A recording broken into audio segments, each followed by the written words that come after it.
In this video, we're going to learn how to adjust the mugs so that the faces and heads come out about the right size. I don't know why we call them mugs. I guess it's like a mug shot. We could call it school picture day. So what you see before me, or before you, are all sorts of pictures of me over the years, which is kind of scary. So we have my new picture here from this current school year, all the way back to my grade 2 picture. This is a scary sight. 2009 here, so it's grade 2. Never used to wear glasses. Scary stuff. Grade 4. I still have that tie. I think that's the grade 2 one. This was high school right there. I used to wear glasses, but I was too cool to wear them in this picture. Anyway, on to business. So here's how you adjust the mugs. So here we are in InDesign. So you know already that there's a frame within the frame. The picture is actually much larger. Let's look at the whole picture. With the white arrow tool, right-click, fitting, fit content proportionally. So that's how the pictures look. In our design, we've chosen to crop the picture so that we are actually showing just the main part of the face. Really the important part of the face, in my opinion, is between the eyes and the chin. We actually have a whole lot of pictures on this page. We've been zooming in on the faces so we can get a higher density. The downside is that depending on how the pictures are photographed, sometimes people's heads can look kind of big, especially if people have a really large hairstyle where the hairstyle fills up a lot of the space on the sides.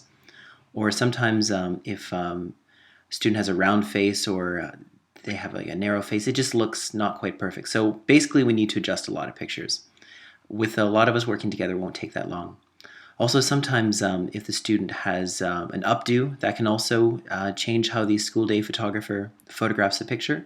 And also students with religious headgear will also have a photograph taken a bit differently. And the result is sometimes their head will look a little bit smaller. So let's look sort of for an ideal placement. The goal is for something like this. So let's turn off overprint preview.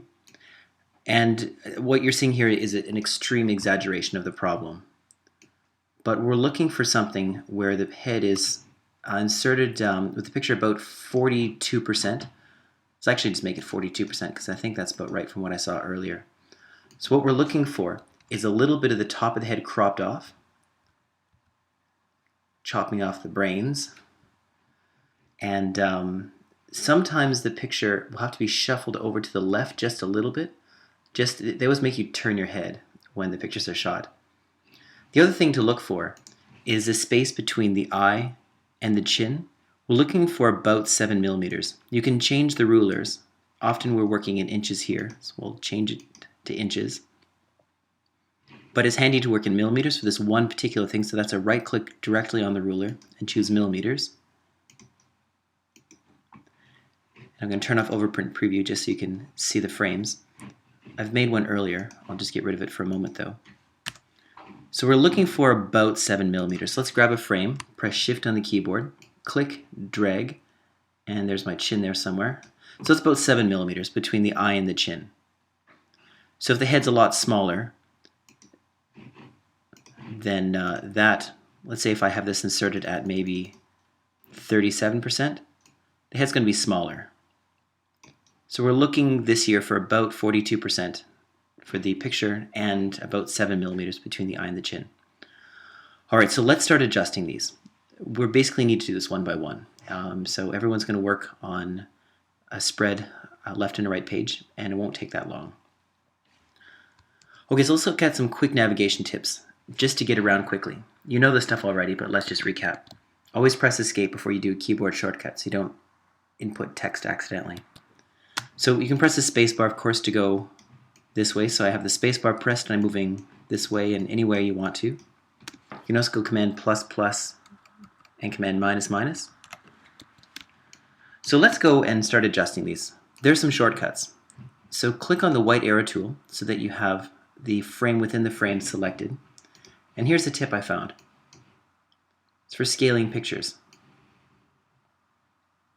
So if you want to scale 1% bigger, the keyboard shortcut is Command and then the greater than symbol. And to scale 1% smaller, it's Command with the less than symbol on the keyboard.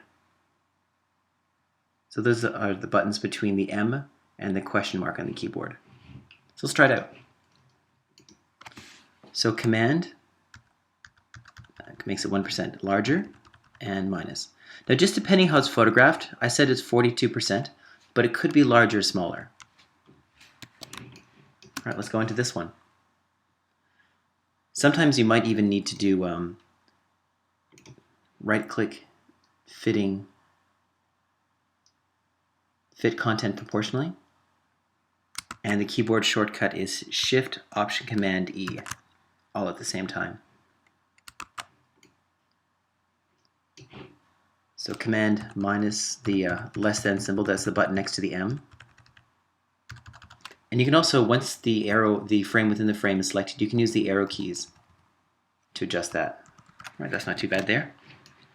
And what I'm showing you here is an extreme exaggeration of the actual problem. These photos were taken obviously decades apart. The school day photographers will be a lot more consistent.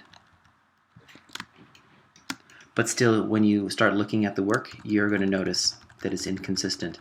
It's one of those things, once you see it, you can never unsee it. Next time you're in the hallway, go and look at the school day, actually the graduate pictures on the grad composite. Notice how completely uneven they are. Some people have really huge heads and some people will have really small heads. Speaking of people with really huge heads, this is why we don't want to ignore this detail. That looks bad. So that's Command and then less than. It's also like the period or the comma button for less, and then period for more. Press Escape on the keyboard, spacebar. Basically just do one line at a time. The other really key thing is to line up the eyes. If the eyes are lined up, it just looks good. And the eyes will not be lined up. So after just a few minutes, we're already at the end of one line. It doesn't really take that long. Listen to music while it's happening. It's almost relaxing. All right, so the final quality control check. Once you've done one line, you want to make sure the eyes are lined up. So to do that, I haven't saved my work recently. Let me save that. File save. Save your work. Well, that's saving. Let's give that a second. So what you can do is pull down a guideline from the ruler. And then you sort of find the line of best fit where all the eyes are pretty much aligned. Okay, so that one needs to come up a little bit. I would go for the eye, whatever the highest eye is, align the highest eye, because there's always a head tilt. So here I'm going to say pick, I don't know, the eye on the left. I guess that would be my right eye as the real person, but the way I'm looking at it, that's my left eye. Whatever, you know what I mean. Oh, that one needs to go down. There we go. That's already a lot better. Command, that's the period, Command period there. I'll go Command comma to bring that down. So there we go. That's the deal. So that's one line. Now what I'm showing you, like I said, is a complete exaggeration. Here are the actual mugs. Like some students, their heads will just be smaller. Some students will have heads that are larger. And it's just because the school day photographers shot it in an inconsistent manner. So we want to just adjust it to make sure it's as good as possible. You've never noticed this problem before, but once you see it, you can never unsee it with heads that are larger and smaller. Speaking of things you can never unsee, I'd like to thank our show's sponsor, Mercedes-Benz, and the new S-Class,